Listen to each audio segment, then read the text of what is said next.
Hello everyone. आज के इस लेक्चर में हम चार प्रॉपर्टी पढ़ चुके थे। चार के जो चौथी प्रॉपर्टी के आगे की प्रॉपर्टी है उस पर बातचीत करेंगे। तो हमने चार प्रॉपर्टी क्या क्या पढ़ा था। पहली प्रॉपर्टी थी कि किसी भी सारणिक में अगर पंक्तियों को स्तंभ में और स्तंभों को पंक्तियों में लिख दें तो सारणिक का मान बदलता नहीं है। दूसरी प्रॉपर्टी क्या थी? दूसरी थी कि अगर किसी भी सारणिक में किन्हीं दो पंक्तियों या किन्हीं दो स्तंभों को आपस में बदल दिया जाए तो सारणिक का जो चिन्ह होता है वो बदल जाता है ना।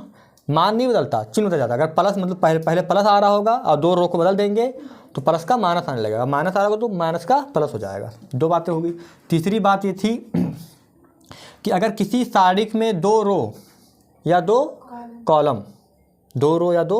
कॉलम आपस में समान हैं तो उस सारणिक का मान 0 हो जाता है। तीसरी बात थी। चौथी बात ये थी कि किसी सारणिक में किसी भी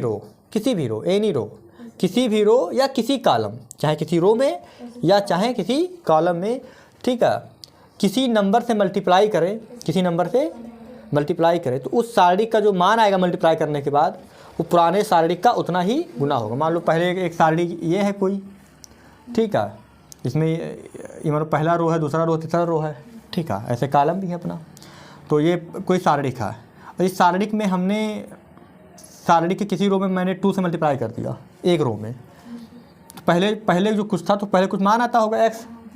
अब जब इस सारणिक में किसी रो में मैंने मान लो 2 से मल्टीप्लाई कर दिया तो जो आंसर आएगा वो हो जाएगा 2x। क्या हो जाएगा? तो किसी रो में मल्टीप्लाई करने से क्या होता है, सारणिक का मान उतना ही गुना हो जाता है, उस सारणिक में उसी से मल्टीप्लाई हो जाता है। तो अगर ये मान लो सारणिक का मान x है और तुमने अगर किसी सारणिक के किसी एक रो में अगर k से मल्टीप्लाई किया तो ये k टाइम x हो जाएगा। अगर दूसरे में भी k से कर दिया तो k स्क्वायर टाइम x हो जाएगा। तीसरे में कर दिया तो k क्यूब टाइम x हो जाएगा ना, ठीक है।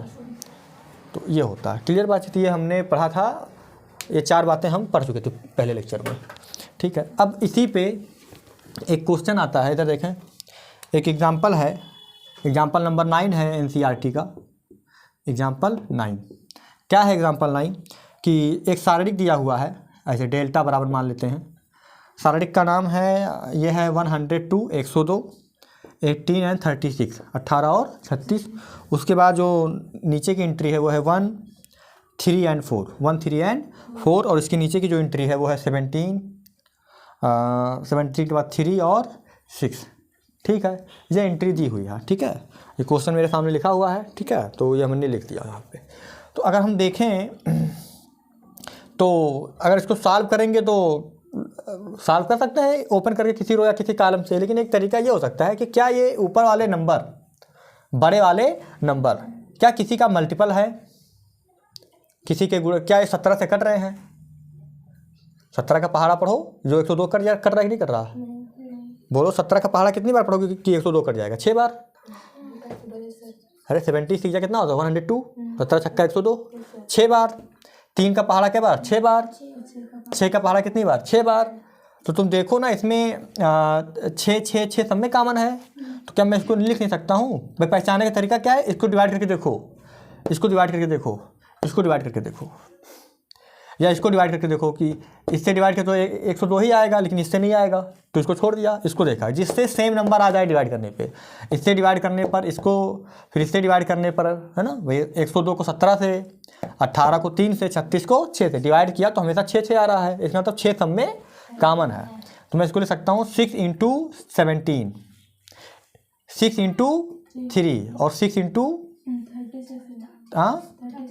6, 36, तो 6 इंटू 6 आया। और ये 1, 3 और 4, और ये हो जाएगा 17, 3 और 6। क्लियर बातचीत? अच्छा, तो पहले रो में क्या कॉमन है? एक ये 17, 3, 6 कॉमन है, तो बाहर हो गया। तो सारणिक में से अगर किसी एक रो में कोई नंबर कॉलम है तो बाहर हो जाता है, या बाहर कोई चीज़ है अंदर जाएगा तो किसी एक रो या कॉलम में जाएगा। मैट्रिक्स में क्या होता है? अगर बाहर किसी से गुणा करो तो सभी एलिमेंट गुणा हो जाता है। तो मैट्रिक्स में क्या होता है? जब सभी में कॉमन होता है तब बाहर निकलता है। लेकिन सारणिक में क्या है? अगर किसी एक रो में भी कुछ कॉमन है तो बाहर हो जाएगा ना। तो इसमें किसी एक रो में क्या है? 6 6 कॉमन है तो 6 बाहर हो गया। 6 टाइम हो गया ना बच्चा? क्या? 17, 3, 6, 1, 3, 4 17 3 6। अब हम देख पा रहे हैं पंक्ति 1 और पंक्ति 3 R1 और R3 क्या है, समान है। और जब R1 R3 3 समान है तो इसका मान क्या हो जाएगा, 6 × 0। यहाँ लिख देना कि R1 व R2 समान है, इसलिए शारीरिक का मान क्या हो जाएगा, 0।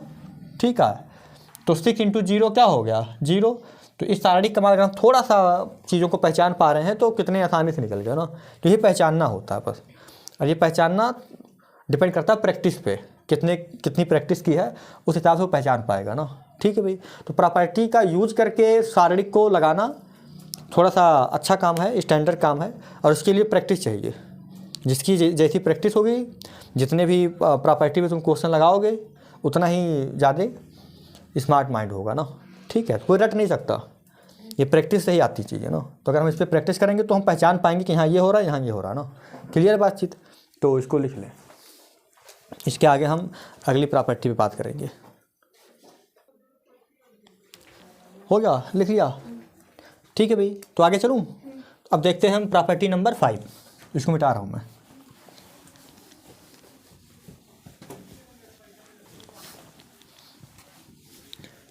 प्रॉपर्टी नंबर 5 लिखने से पहले समझ लें है क्या चीज़ प्रॉपर्टी नंबर 5। प्रॉपर्टी नंबर 5 कहता है ना कि किसी भी शारीरिक में कोई भी रो हो, कोई भी रो मतलब कोई भी रो, चाहे पहला रो, दूसरा रो, तीसरा रो, या पहला कॉलम, दूसरा कॉलम या तीसरा कॉलम, इनमें से कोई भी हो। अगर कोई भी रो या कोई भी कॉलम है ना कि सभी एलिमेंट या कुछ एलिमेंट, सभी एलिमेंट या कुछ भी हो सकते हैं या सारे हो सकते हैं, सारे एलिमेंट है ना 2 नंबर के सम के रूप में लिखे हों या 3 नंबर के सम के रूप में लिखे हों। ठीक है, तो वो जो शारीरिक हो वो ब्रेक हो जाती है उन्हीं नंबरों पे। कैसे ब्रेक होती है देखें यहाँ पे, जैसे अगर ऐसा कुछ लिखा हुआ है, इधर देखें, यहाँ लिखा हुआ मान लो a + λ1, ठीक है, a + λ1, और यहाँ लिखा हुआ है या a1 + λ1, b1 + λ2 और a3 प्लस, या ये a1 a2 ऐसा क्या है, a1 a2 a3, a1 + λ1, a2 + λ2 और a3 + λ3, और नीचे आपका है b1 b2 and b3, hair c1 c2 and c3, यही लिखा हुआ है। तो हम देख पा रहे हैं यहाँ पे जो पहला रो है ये 2 नंबर के सम के रूप में है ना, 2 नंबर के। तो ये ये शारीरिक 2 शारीरिकों में टूट जाएगा, 2 शारीरिक में टूट जाएगा। कैसे, पहला नंबर क्या है a1, तो यहाँ हो जाएगा a1, दूसरा क्या है a2, तीसरा क्या है a3। तो पहले वाली एंट्री पहले में आएगी, दूसरी वाली एंट्री दूसरे में आएगी, बाकी नीचे वाला उतर जाएगा। ऐसे b1 b2 b3 c1 c2 c3 आया। बोलो भाई, सम का पहला एंट्री पहले रो में, बाकी तो जैसे उतर जाएगा। सम की दूसरी एंट्री दूसरे शारीरिक में लिखेंगे, हाँ λ1 λ2 λ3, और ये b1 b2 b3 c1 c2 c3। ये बात समझ आई नहीं आई, ये दोनों बराबर होंगे, इसको हम करके चेक भी कर सकते हैं। क्लियर है बातचीत या नहीं क्लियर है, बोलो भाई, आ रहा समझे ना। तो ये रूल हो गया। अच्छा मान लो यहाँ भी होता, यहाँ होता μ1 μ2 μ3, तो पहला तोड़ते, फिर नीचे ये जो 1 है ये बनता फिर 2 में, फिर ये 1 का तो 4 बन जाता ना। आ रहा समझ नहीं आ रहा, बोलो भाई, पहले इतना समझो, ये क्लियर है बातचीत। तो कोई भी रो में अगर 2 एलिमेंट का सम के रूप में लिखा है तो ये रिजल्ट होगा ना। पहली एंट्री तो है ना, पहली एंट्री से 1 शारीरिक प्लस दूसरी एंट्री से, अच्छा इसी में प्लस अगर ऐसे होता μ1 μ2 और μ3 होता, मान लो ऐसे μ3 होता, इसी में मान लो μ1 μ2 और ये μ3 है। तो पहली एंट्री के लिए पहला लेमडा, दूसरी एंट्री के लिए दूसरा, और प्लस μ1 μ2 μ3, और ये b1 b2 b3 c1 c2 c3, 3 हो जाता। आ रहा समझ नहीं आ रहा, यही है 5वां नियम। क्लियर है, तो हम नियम को लिखते हैं, फिर एक एग्जांपल करके देखेंगे।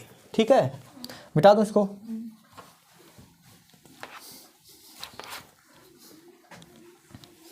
अच्छा एक छोटा सा एग्जांपल लेके और समझा दे, थियरी और क्लियर हो जाए। इधर देखें, मान लो ये 2x2 का लेता हूँ, ज़्यादा बड़ा नहीं, 2x2 का ले लेता हूँ जिससे समझ में आसानी से आ जाए। ये ऐसे 2x2 का है कुछ, यहाँ लिखा हुआ है a1 प्लस λ1, ठीक है, a2 plus λ2, b1 plus μ1, b2 plus μ2। इसको तोड़ना है, मान लो इसे ब्रेक करना है।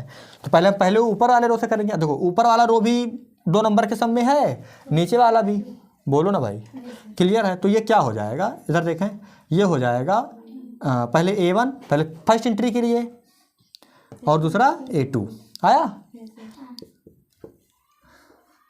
इधर देखें तो a1 a2, यहाँ हो जाएगा λ1 λ2, नीचे वाला सेम टू सेम उधर जाएगा, b1 प्लस μ1 b2 प्लस μ2, यहाँ पे b1 प्लस μ1 b2 प्लस μ2 आया। अच्छा अब ये फिर ब्रेक होगा, ये क्या होगा फिर ब्रेक, तो ये क्या होगा, a1 a2 उतर गया, फिर यहाँ b1 b2 plus a1 a2 और ये μ1 μ2। अब नीचे वाला भी 2 पार्ट में ब्रेक होगा ना। अब यहाँ का नीचे वाला 2 पार्ट में, तो पहला हो जाएगा क्या, λ1 λ2, इससे कोई मतलब ही नहीं है, b1 b2 प्लस λ1 λ2 μ1 μ2। आया नहीं आया समझ में, बोलो भाई। तो ये भी 5वीं प्रॉपर्टी में ही आता है ना। क्लियर है बातचीत या नहीं क्लियर है, बोलो भाई। ठीक है, एक बात और, अभी तो हमने देखा कि हर एलिमेंट सम के रूप में है। मैं कह रहा हूँ कि किसी रो या किसी कॉलम के सभी एलिमेंट या कुछ एलिमेंट हो सकते हैं कुछ सम में ना हो, तो उसको भी हम तोड़ के ले सकते हैं। फॉर एग्जांपल इसको मिटाऊँ, ठीक है, इसका PDF मिल जाएगा ना, जो पढ़ा रहा हूँ इसका जो PDF होगा, ठीक है, वो क्या नाम है, डिस्क्रिप्शन में है ना, लिंक में रहेगा ये टेलीग्राम पे, ठीक है, तो उसको वहाँ से देख सकते हो जो लिखा है ये, ठीक है। तो एक बात और रहेगी, ठीक है, कि भाई कोई भी 2 बातें जान पाई कि यहाँ लिखा है a1 प्लस λ1 और यहाँ लिखा है केवल a2, λ2 नहीं लिखा है, बोलो भाई। और यहाँ लिखा है b1 और b2, इसका क्या मतलब है, तो ये भी टूट जाएगा, ये भी टूट जाएगा, क्योंकि इसको मैं लिख सकता हूँ a1 प्लस λ1 और a2 में लैम्डा नहीं है, हमको लैम्डा चाहिए, तो 0 इंटू लैम्डा 0 इंटू λ2 लिख दिया,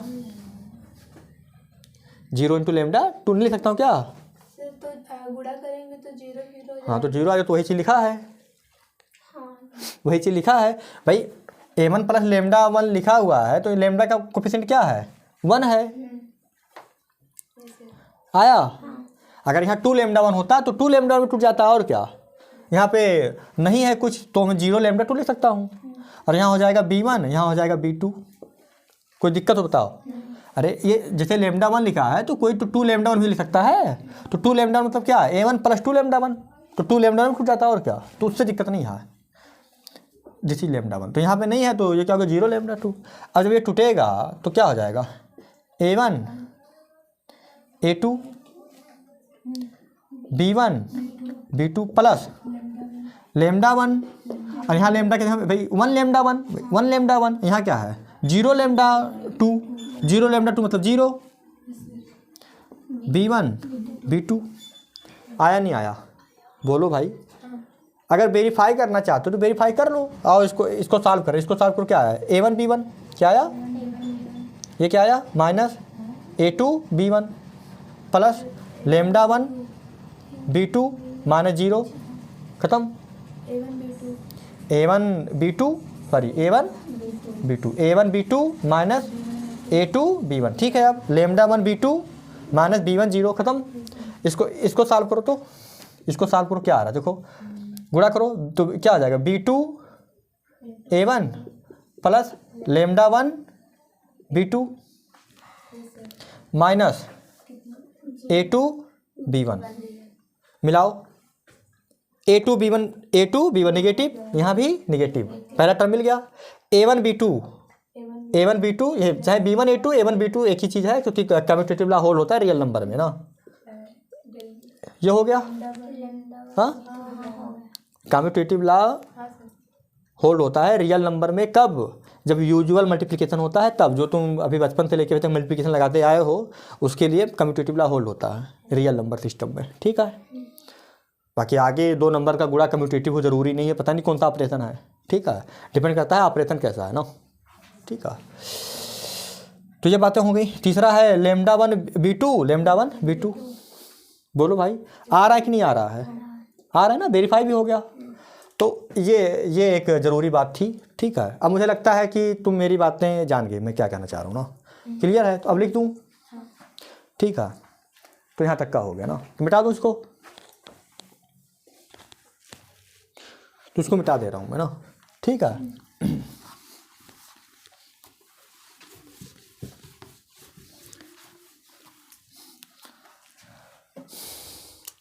तो 5वीं प्रॉपर्टी है गुणधर्म नंबर 5 कि यदि एक शारीरिक की एक पंक्ति, यदि एक, शब्दों पे ध्यान देना, एक शारीरिक, यदि एक शारीरिक की एक पंक्ति या स्तंभ, जब भी ऐसा आए या, तो तुम इसमें दोनों में से कोई एक पे सोचो, पंक्ति या स्तंभ। पंक्ति पे सोचो तो स्तंभ को रहने दो, स्तंभ पे सोचो पंक्ति पे रहने दो। तो जो नियम पंक्ति पे लगेगा वही नियम स्तंभ पे लगेगा ना। ये है पंक्ति या स्तंभ के कुछ, के कुछ, कुछ मतलब एक में सम के रूप में है, दूसरे में सम के रूप में नहीं। तो जहाँ सम के रूप में नहीं है वहाँ 0 इंटू मल्टीपल होगा ना। तो के कुछ या सभी, या सभी, चाहे कुछ एलिमेंट हो या सभी अवयव, अवयव मतलब वही एलिमेंट, एंट्री जो होती है, अवयव 2 ब्रैकेट में या अधिक। भाई 2 के सम में भी हो सकते हैं और 3 के सम में हो सकते हैं, 4 के सम में, तो 2 या 2 से अधिक। तो ये लिखा कि कुछ एलिमेंट या सभी एलिमेंट 2 के सम में हो या 2 से अधिक के सम में हो, 2 से अधिक पदों के योगफल, पदों के योगफल के रूप में व्यक्त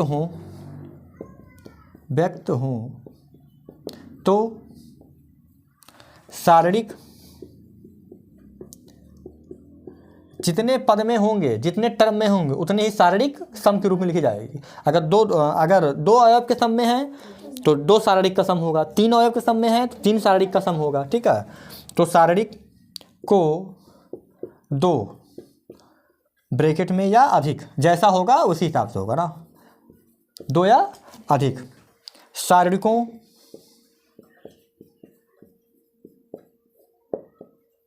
के योगफल के रूप में व्यक्त किया जा सकता है ना, किया जा सकता है। क्या ये बात समझ में आई या नहीं आई? बाकी जो इसके एग्जाम्पल्स थे वो पीछे हमने दे दिए। ठीक है भाई, तो पीछे तो हम लिख लेंगे इसको। ठीक है, तो ये हो गया। लिखना है इसको, 5 प्रॉपर्टी लिख लो। अदरवाइज PDF से लिखना होगा तो PDF से लिख लेना, PDF सही रहेगा ना। तो वीडियो के लिंक में दे दूंगा PDF, तो जो पढ़ाया हूँ वही रहेगा। ठीक है, तो वहाँ से देख के लिख लेना। क्लियर है बातचीत? ठीक है, तो मिटा दूँ इसको।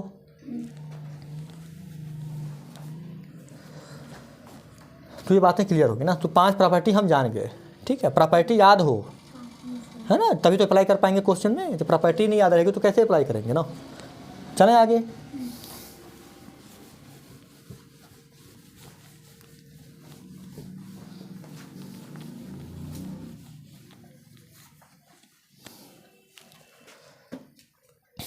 एक क्वेश्चन है इसी थ्योरी पे, NCERT का एग्जाम्पल नंबर 10। ठीक है, एग्जाम्पल 10 है, ऐसे लिखा हुआ कि दर्शाइए कि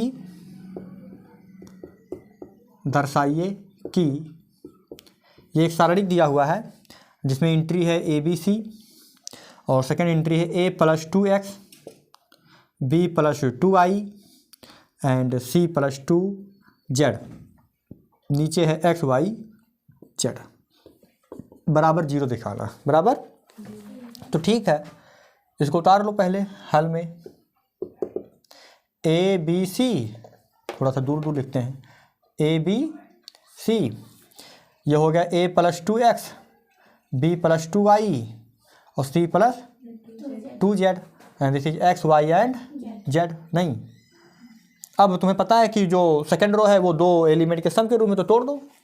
तो पहला हो जाएगा ए बी सी और ए बी सी, पहली पहली एंट्री, और एक्स वाई जेड, प्लस दूसरा हो जाएगा ए बी सी, तो ऐसे उतर जाएगा, नीचे हो जाएगा 2x 2y 2z और नीचे हो जाएगा x Y z, third row में ना।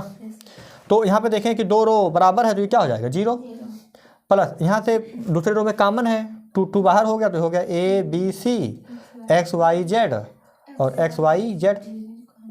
तो हम देख पा रहे हैं 0 प्लस 2 इंटू आल्सो 0, क्योंकि ये भी रो 1 और रो 2 क्या है, सॉरी रो 2 और रो 3 क्या है, बराबर है। तो ये क्या आ गया 0 प्लस 0 इज इक्वल टू 0। तो प्रूव हो गया कि नहीं हो गया, प्रूव हो गया ना, बोलो भाई। ठीक है, ठीक है, तो ये देख लें, इसको देख लो एक बार, कोई डाउट आ तो पूछ लो अभी। देख लिया, आ गया समझ में बात, ठीक। तो अब हम आते हैं प्रॉपर्टी नंबर 6 पे, है ना, जो कि बहुत इंपॉर्टेंट प्रॉपर्टी है और सारणिक को सॉल्व करने में बहुत ज़्यादा उसका यूज़ होता है। ये भी इंपॉर्टेंट प्रॉपर्टी है, ठीक है। हर प्रॉपर्टी कहीं ना कहीं अपने आप में यूज़फुल है, लेकिन जो अब बताने जा रहा हूँ ये बहुत बड़े बड़े सारणिक के क्वेश्चंस को नॉर्मली लगा देता है ना। तो ये प्रॉपर्टी बहुत ज़रूरी है जो अब लिखने जा रहा हूँ ना। मिटाएं इसको,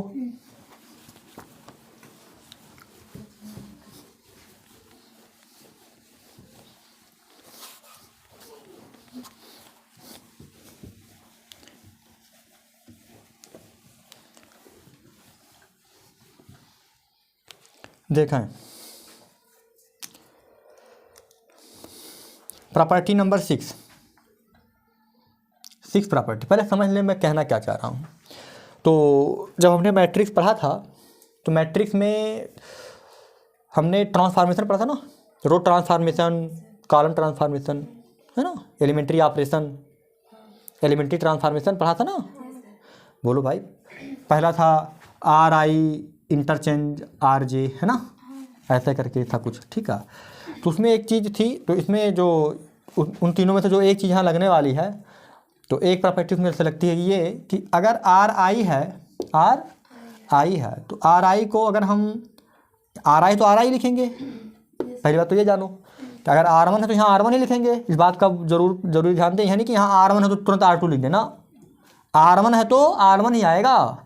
अब इस आर वन में तुम किसी दूसरे रो में मल्टीप्लाई करके जोड़ सकते हो या घटा सकते हो, तो के इंटू, है ना, आर जे। ये बात आया समझ नहीं आया।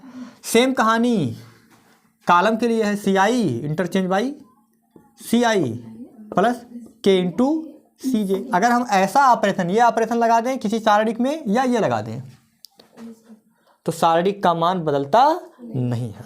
क्या ये बात जान पाए या नहीं जान पाए, बोलो भाई। का प्रयोग करें तो सारणिक का मान वही रहता है। इतना या इतने का प्रयोग करें तो सारणिक का मान वही रहता है। क्या रहता है, वही रहता है।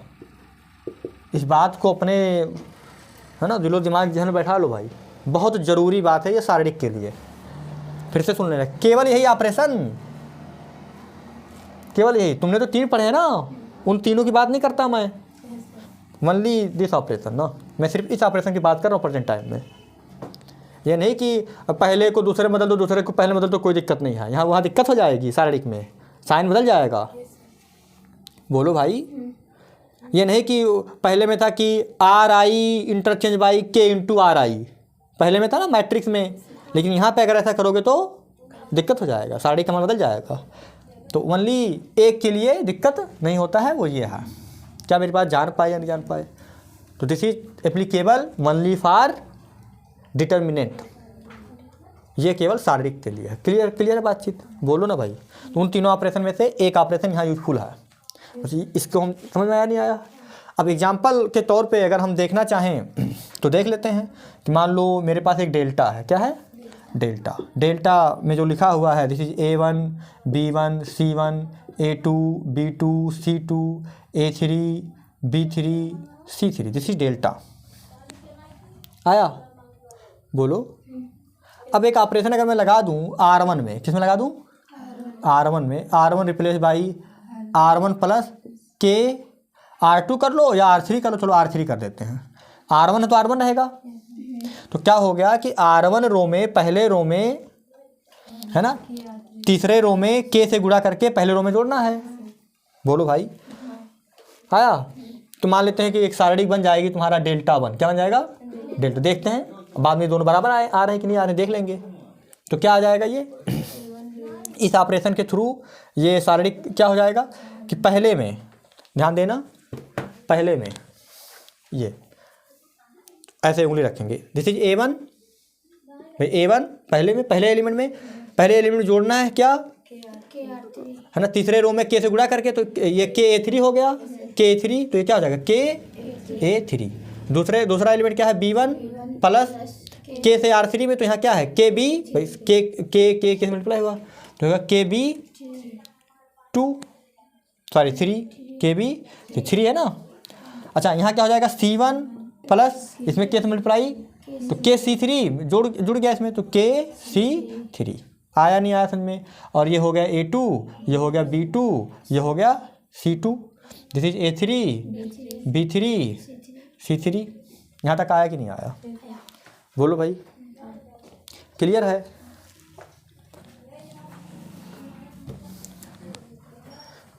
तो यहाँ तक लिख लो, ठीक है।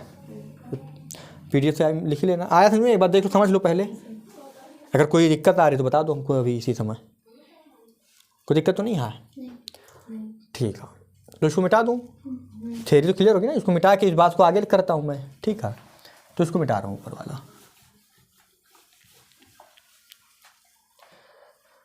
इधर देखें तो अच्छा ये ब्रेक हो जाएगा दो पार्ट में, ठीक है। अच्छा डेल्टा, चलो ये मिटा दे रहा हूँ ना। डेल्टा तो याद होगा ना, डेल्टा क्या है? A1 B1 C1 A2 B2 C2 A3 B3 C। अब इसी को तोड़ता हूँ मैं, तो जब इसको तोड़ूंगा, अब इसके नीचे लिखना, जगह नहीं है मेरे पास, तो इसके नीचे बराबर लगाया, समझो इसके नीचे लगाया है ना। तो दो पार्ट में टूटेगा, दो पार्ट में टूटेगा। वो पार्ट कौन कौन सा होगा? पहला होगा A1 B1 C1, यहाँ A2 B2 C2 A3 B3 C3 plus K A3 K B3 K C3 A2 B2 C2 A3 B3 और C3। क्या बात आई? समझ में नहीं आई भाई? क्या इसको मिटा दूं? समझ में ना आए तो बोल दिया करो भाई, मन में नहीं रखो, ठीक है। चलें आगे। तो ये हो गया। अच्छा ये क्या है? ये क्या है? डेल्टा ही तो है अपना पुराना वाला सवाल ही तो है ये। तो दिस इज डेल्टा प्लस, अच्छा अगर मैं इसमें से के कामन ले लूँ, क्या ले लूँ? के कामन, तो ये क्या हो जाएगा? A3 B3 C3 this is A2 B2 C2 A3 B3 C3। नहीं, अब देखोगे कि पहला रो और तीसरा रो बराबर है तो 0 हो गया। अच्छा रो मतलब वही पंक्ति, मैं कभी पंक्ति बोलता हूँ कभी रो बोलता हूँ। रो बोलना थोड़ा सा जबान पे है तो बार बार रो ही निकलता, ठीक है। चलें आगे। तो ये हो गया डेल्टा प्लस के इंटू 0, तो क्या हो जाएगा? डेल्टा। तो कोई दिक्कत नहीं हुआ ना कि ऑपरेशन, ये वाला ऑपरेशन लगाने से RI इंटरचेंज RI प्लस के RJ मतलब ये अलग है, I अलग है, J मतलब पहले रो में या तो दूसरा रो जोड़ो या तीसरा रो जोड़ो, किसी से मल्टीप्लाई करके, ना भी मल्टीप्लाई करो तो भी कोई दिक्कत नहीं है। अच्छा ये जोड़ सकते हो, घटा भी सकते हो, क्योंकि के का मान पॉजिटिव भी हो सकता है और नेगेटिव भी हो सकता है ना। 0 नहीं होता है, क्यों? क्योंकि 0 ले लो फिर तो क्या, RI को RI लिखो तो क्या मतलब है? फिर तो 0 नहीं होगा, के का मान 0 नहीं होगा। उसके अलावा पॉजिटिव नेगेटिव कुछ भी हो सकता है। ठीक है भाई बातचीत, तो यहाँ तक का हो गया ना। प्रॉपर्टी तो मैंने लिख दी कि नहीं लिख दी? लिख दी। 6 प्रॉपर्टी हो गई। अब एक क्वेश्चन करेंगे इस पर। ठीक है,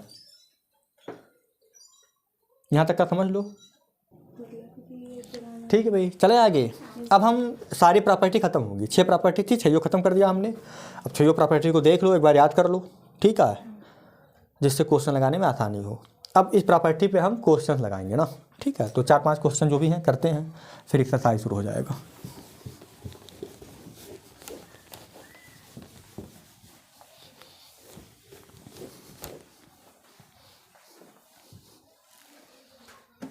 देखो, एनसीईआरटी का एक एग्जाम्पल नंबर 11 है। कह रहा है दर्शाइए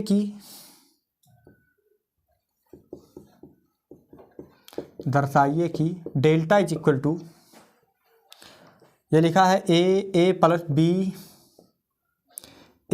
बी प्लस सी, यहाँ लिखा है 2a 3a plus 2b 4a 3b और 2c, यहाँ लिखा हुआ है 3a 6a plus 3b 10a 6b और 3c, ये बराबर है a क्यूब के। तो हमको ये बराबर a क्यूब लाना है। ठीक है, अब देखा इसका सॉल्यूशन देखा।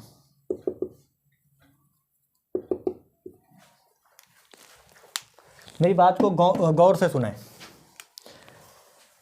एक बात बताऊं, सबसे पहली कोशिश ये करनी चाहिए कि जितने एलिमेंट को तुम जीरो बना पाओ शारीरिक में, जब भी ऐसा आए तो कोशिश ये करा करो कि कितने एलिमेंट को हम जीरो बना सकते हैं, जिससे शारीरिक सॉल्व करने में आसानी हो जाए। क्या मेरी बात जान पे नहीं जान पाई? देखने में थोड़ा भद्दा सा लग रहा है, अजीबो-गरीब सा है। तुम सोच रहे होगे अगर मैं इसको सम में तोड़ेंगे तो यहाँ 2 टूटेगा, यहाँ 3 टूटेगा, बहुत, तो सम में तो तोड़ने नहीं है आया। अगर दिमाग में किसी के ये ख्याल आ रहा है कि इसको सम वाला रूल लगा देंगे तो 2 पार्ट यहाँ से, फिर 3 पार्ट यहाँ से, मतलब इसके पहले 3 पार्ट होंगे, फिर इसके 3 पार्ट होंगे, फिर इसके भी 3 पार्ट होंगे, बहुत सारे पार्ट हो जाएंगे ना, तो काफ़ी कॉम्प्लिकेटेड हो जाएगा। तो कभी कभी क्वेश्चन कहता है, अच्छा ये नहीं कहा कि बाय यूजिंग प्रॉपर्टी, कह रहा है सॉल्व करो, ये नहीं कह रहा कि प्रॉपर्टी का यूज करो। कभी कभी कहता है कि बाय यूजिंग प्रॉपर्टी का प्रयोग करके सॉल्व करो। तो प्रयोग ना भी कहा है तो क्या डायरेक्ट सॉल्व करने से भैया कुछ नहीं कहा है तो डायरेक्ट सब कर सकते हैं कि ये बंद तो आ ही जाएगा काट पीट के। अगर कोई रूल नहीं लगा रहे, डायरेक्ट कर तभी काट पीट कुछ ना कुछ आ ही जाएगा, ये आ ही जाएगा। आ रही बात समझ में? लेकिन टफ हो जाएगा ना। तो ध्यान ये देना है कि सबसे पहले जीरो बनाना। अगर मान लो किसी भी रो या काला, किसी भी पहले रो में या दूसरे रो में कहीं 1 है तो उस 1 की सहायता से नीचे के सारे एलिमेंट को जीरो बना सकते हो। यहाँ 1 भले नहीं है लेकिन a है, क्या है? तो अगर है ना R2 में से 2R1 घटा दें, R2 में से 2R1 तो जीरो हो जाएगा ये, और R3 में से 3R1। भाई एक बात देखें, अगर हमने लिखा है R2, इधर लिखा है R2 तो चेंज कौन हुआ है? R2 चेंज हुआ, R1 पे कोई फ़र्क। अगर हमने यहाँ लिखा है R3 तो चेंज कौन हुआ है? R3, R1 में कोई फ़र्क। तो जो इस साइड लिखा होता है ना लेफ्ट साइड, वही चेंज होता है। अच्छा एक बात और ध्यान रखें, जैसे R2 लगाया तो R2 को मैंने लिखा R2 माइनस 2R1, इसका मतलब R2 नहीं रहा, R2 अब R2 बदलने के बाद कुछ और हो गया। तो अब R2 का यूज यहाँ नहीं कर सकते हैं। मेरी बात को बहुत गहरे से सुनना, हल्की बात नहीं है, यही है ना, ये तो दिक्कत हो जाएगा फिर। क्लियर है भाई? R2 का यूज यहाँ कर लिया ना, तो अब R2 रहा कहाँ भाई? R2 तो इस रूल के अकॉर्डिंग है ना कुछ घट के कुछ और हो चुका है ना। जब कुछ और हो चुका है तो फिर यहाँ R2 का यूज नहीं करेंगे, लेकिन R1 का यूज कर सकते हैं क्योंकि R1 नहीं बदला है। बदला कौन है? R2 बदला है। जो लेफ्ट साइड लिखते हैं वो बदलता है। आया बात समझ में? नहीं आया भाई? क्या ये बात मेरी समझ आ गई? यही मेन बात है, इसको थोड़ा सा ध्यान में रखना ना। ठीक है, चलूँ आगे। तो ठीक है ना, मैंने यहाँ कहा कि अगर मैं ये सोल्यूशन करूँ, ये क्वेश्चन उतर गया। ठीक है, तो अगर क्वेश्चन उतर गया तो यहाँ पे लिखूँगा सॉल्यूशन। क्या लिखूँगा? सॉल्यूशन या हल। ठीक है, हल में इसको डेल्टा बराबर उतार दिया ऐसे आया, और ए क्यूब लाना है तो ये पहले मैंने हल लिख के नीचे, सवाल के नीचे हल लिखा, हल के नीचे ये उतार दिया। अब यहाँ पे मैं एक किनारे ऑपरेशन लगा देता हूँ या कहीं भी लिख देता हूँ ये कि R2 replace by R2 minus 2R1 तथा R3 को भी बदल दो, R3 रिप्लेस बाई R3, भाई 2 है तो 2 आएगा, 3 है तो 3 आएगा, R3 माइनस 3R1 आया। तो ये क्या हो जाएगा, ये किनारे लिख दिया कहीं किनारे, ठीक है, जगह यहीं लिख दिया, तो ये क्या हो जाएगा तुम्हारा डेल्टा। ये ऑपरेशन लगाने से शारीरिक का मान बदलता नहीं है, तो अभी भी ये डेल्टा ही होने वाला है, बोलो ना भाई। तो ये अच्छा, जो भी चेंजिंग हुई है R2 R3 में हुई है, R1 से कोई लेने देना नहीं है, तो R1 जैसे था वैसे उतर गया, ए प्लस बी प्लस सी। अगर तुमने ये ऑपरेशन लगाना सीख लिया ना मैट्रिक्स में या शारीरिक में, तो फिर तुमको मैट्रिक्स या शारीरिक सीखने से कोई रोक नहीं पाएगा। मेन चीज़ यही होता है ना, ऑपरेशन को अप्लाई करना, ऑपरेशन की हेल्प से रिजल्ट को निकालना, ये एक अच्छा टास्क है ना।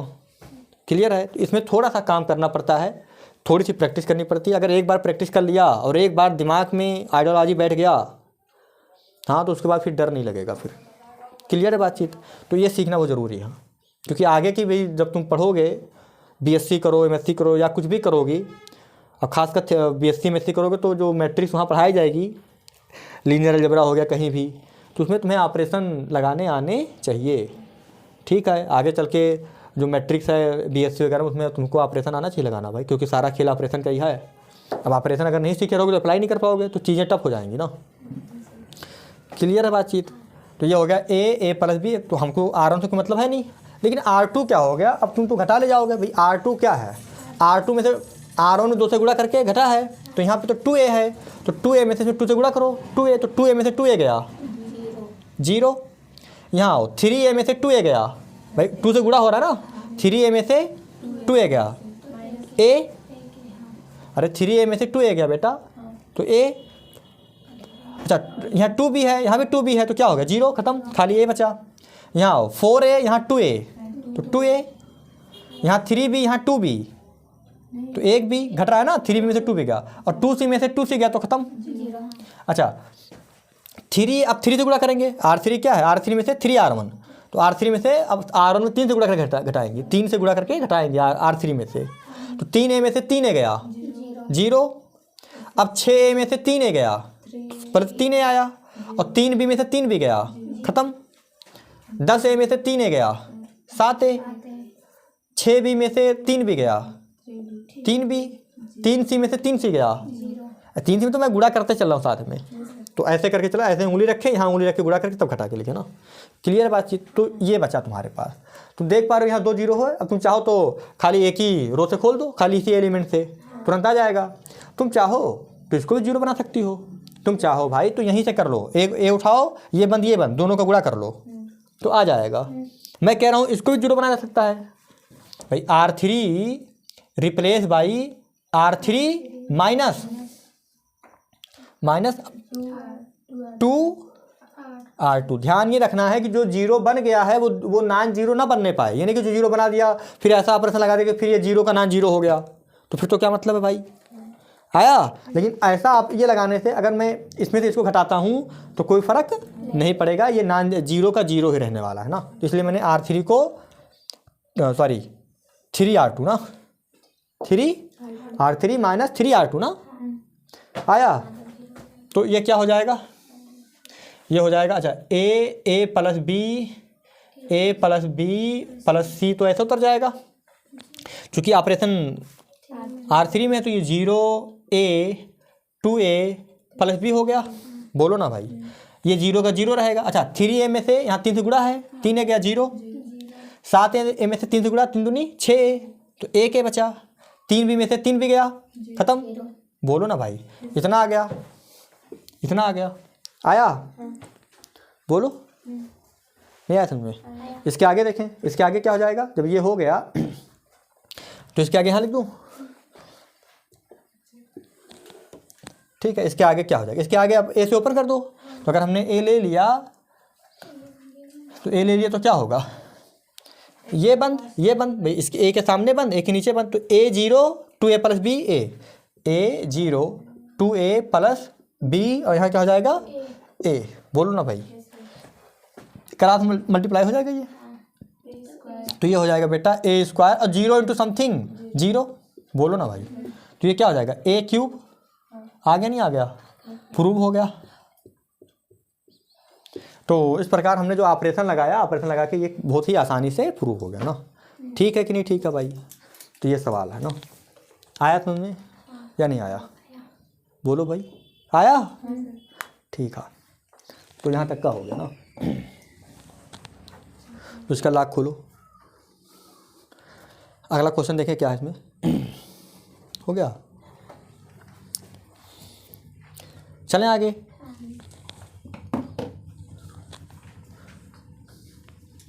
सारा पीडीएफ मिल जाएगा ग्रुप में, वहाँ से लिख लेना, ठीक है भाई।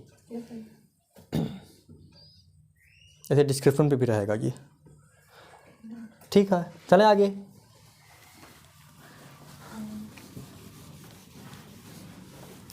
तो एक दो सवाल और कर लें, एक सवाल, ठीक है। उसके बाद फिर आगे का लेक्चर आगे करेंगे।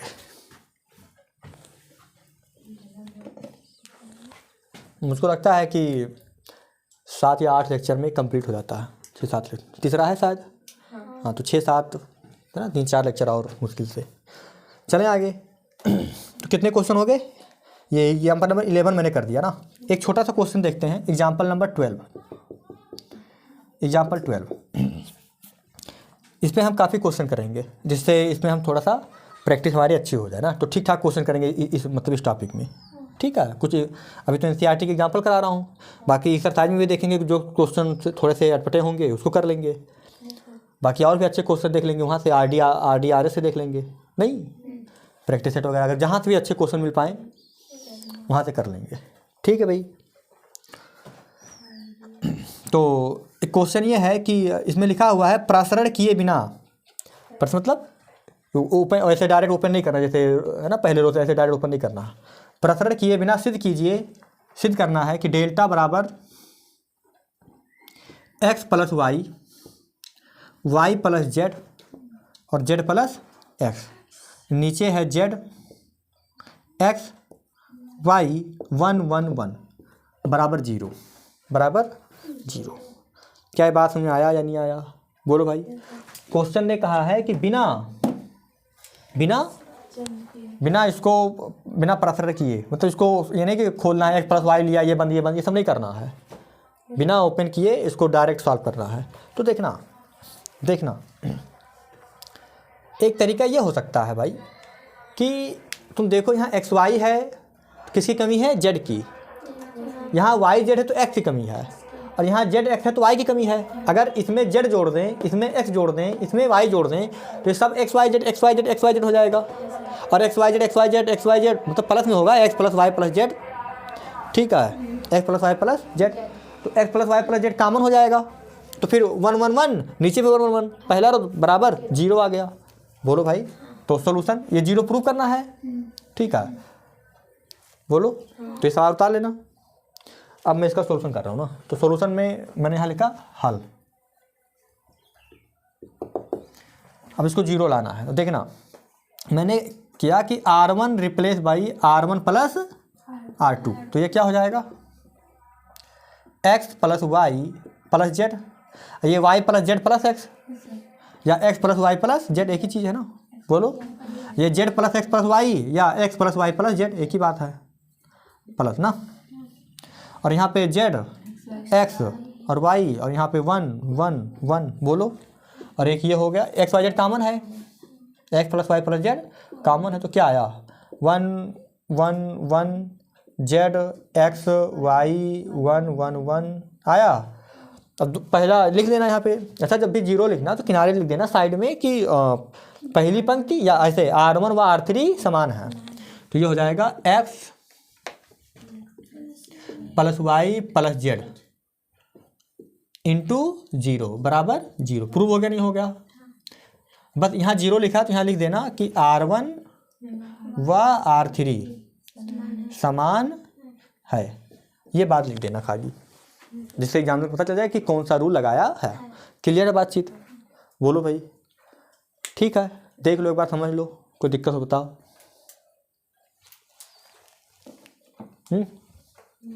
ठीक है। अच्छा, इसको लगाने का चलो एक मेथड तो ये हो गया। कोई और आइडिया आ रहा है दिमाग में? कोई और आइडिया तुम्हारे आ रहा है? बताओ भाई, कुछ तो आ रहा होगा, कुछ बोलो। इसको देख के कोई और मेथड याद आ रहा है क्या?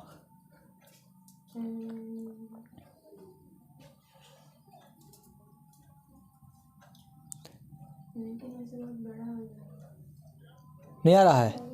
हाँ हाँ, आना चाहिए ना। ठीक है, मिटा दें इसको। अब देखना, एक आइडिया और आ सकता है। एक तो मेथड हो गया ये, एक हम चीज़ और सोच सकते हैं। इधर देखें,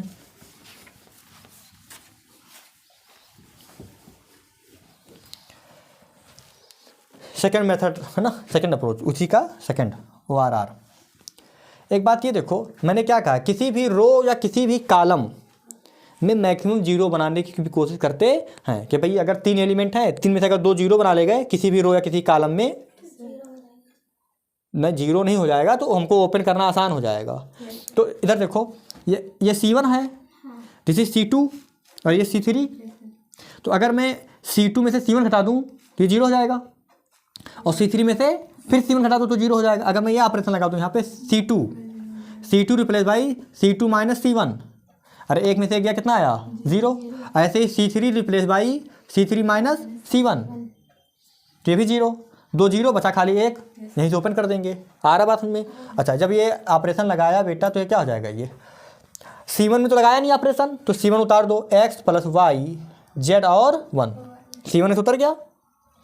C2 में क्या है कि C2 में से C1 घटा है तो y प्लस जेड में से x प्लस वाई गया, तो y कट गया, तो क्या बचा? z minus x. भाई यहाँ z बचा माइनस x बचा, x में से z जाएगा तो x माइनस z।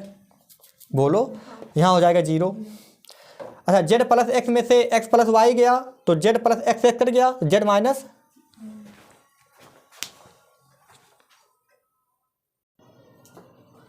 चलें आगे, ये लाइट चलेगी ना, है ना?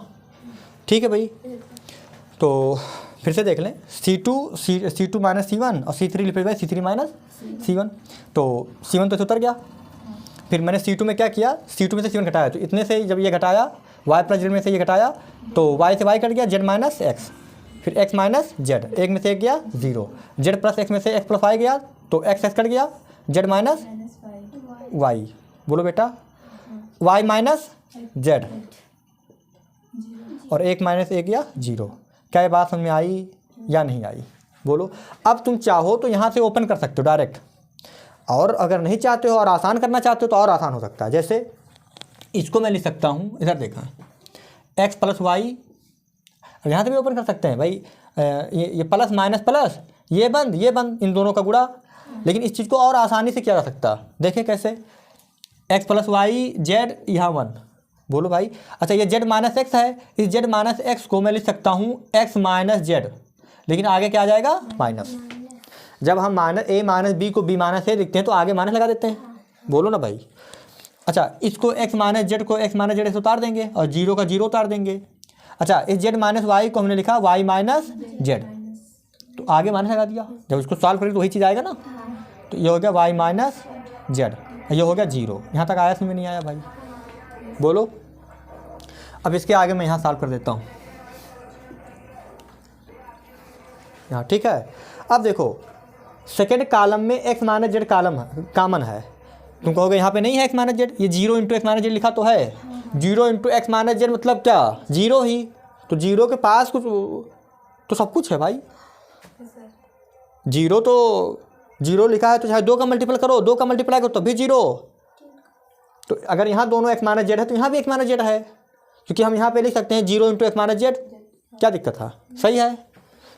तो यहाँ से हो जाएगा, इधर देखें तो पहले कॉलम में, दूसरे कॉलम में क्या है? एक्स माइनस जेड कॉमन है। क्या कॉमन है?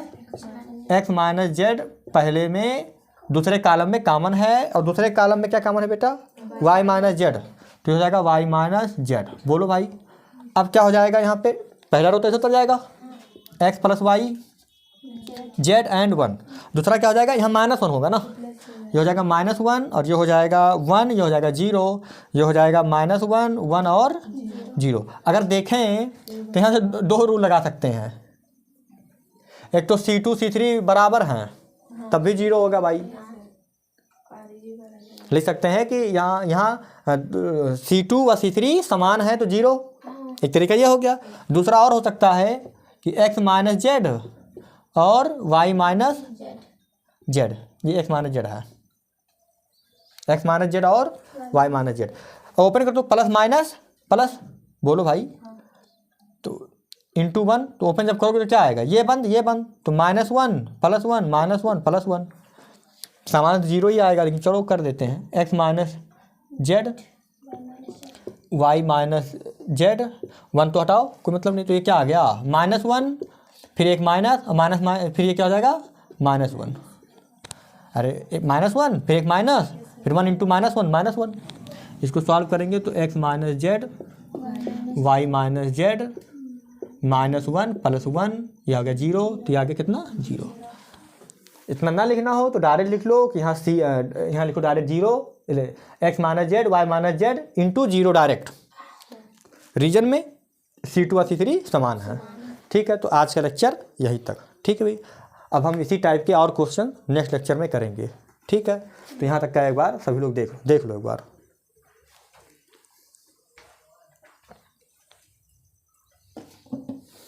ये मोबाइल रख लो।